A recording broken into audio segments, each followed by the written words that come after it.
Hello everyone, my name is Lucio, and I just read The Conspiracy Against the Human Race by Thomas Ligotti. Now, I read Ligotti's other work, The Song of a Dead Dreamer and Grim Scribe. It's on my channel if you want to see it. Thomas Ligotti is a supernatural horror writer who wrote mostly work inspired by H.P. Lovecraft and Edgar Allan Poe. I've read Edgar Allan Poe, but I have not read H.P. Lovecraft. This book concerns itself with the question, or at least a question those asked by whom suffer the most from it: is life worth living?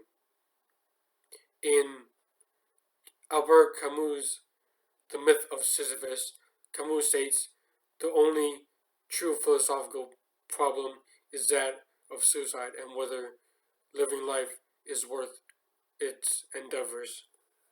On the back of this book, it says Thomas Ligotti's supernatural horror fiction is ranked among the most distinguished and disquieting in the genre. His first non-fiction book is no less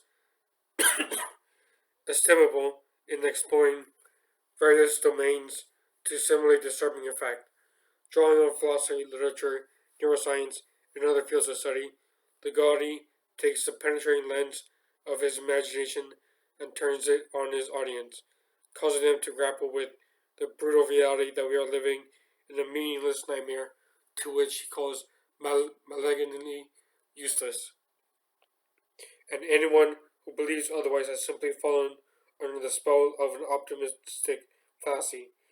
Now, with a new preface by the author, the conspiracy against the human race may just convince readers that there is more than a measure of truth in the dismaying yet unexpectedly liberating negativity that is a hallmark of Ligotti's work.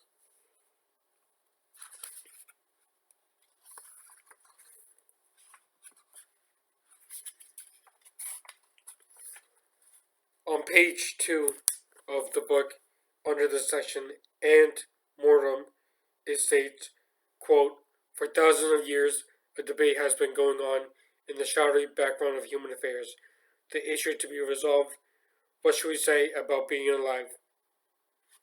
So, I'm more of an existentialist in that I view that meaning is derived from human beings, not by God, but by human beings, and life is meaningful so long as man is willing to believe or create a system of value or meaning.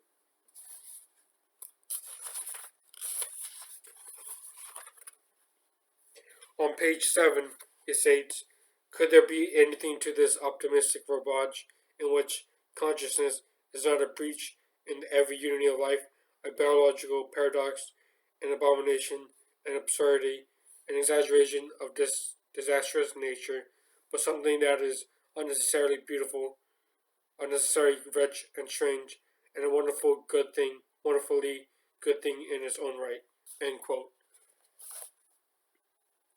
On page 7, Ligotti asks if there's anything to consciousness other than misery and how it is a curse.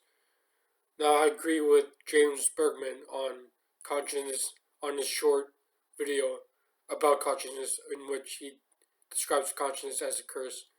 I believe that consciousness is a curse, and that while it is good to be aware in a Buddhist sense, it is extremely taxing on the person to be hyper aware of everything that goes on with them and existence, which is what I am. I am extremely hyper aware of my surroundings and myself.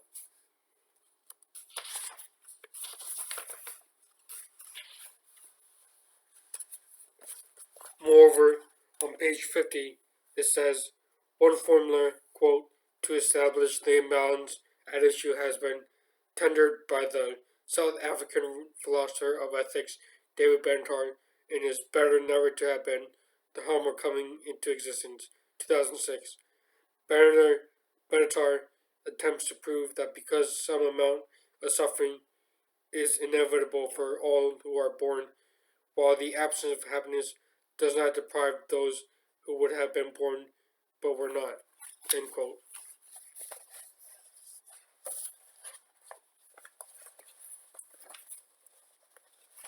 This comes from page 50 of the book, in which he argues how those who are born are deprived of happiness, and those who are not born are not deprived of anything.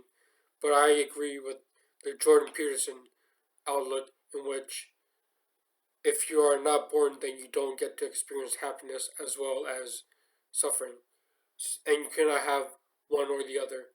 In order to grow as an individual in a Nietzschean sense, one must overcome suffering, which is best expressed through Nietzsche's Thus Spoke Zarathustra, which is an excellent fiction read in the style of the Bible.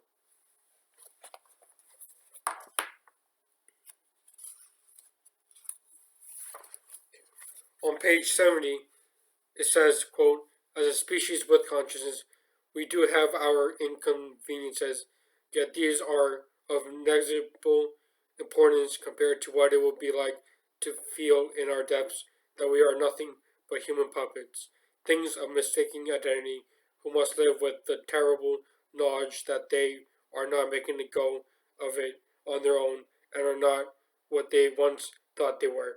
At this time, barely anyone can conceive of this happening, of hitting bottom and finding to our despair that we can never again resurrect our repressions and denials, not until that day of lost illusions comes. If it ever comes, we will all be competent to conceive of such a thing, but a great many more generations will pass through life before this happens, if it happens.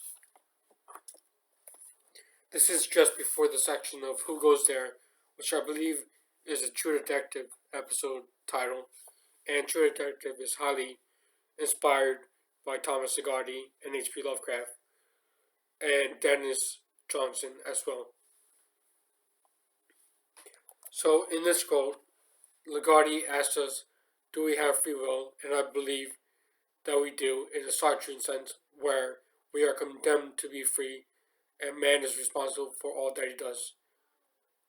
What this means is that without God, man is free to do whatever he pleases, and by that notion, he is responsible of his freedom and his impact on others. So one takeaway from this book is that it is nice to hear the other side sometimes.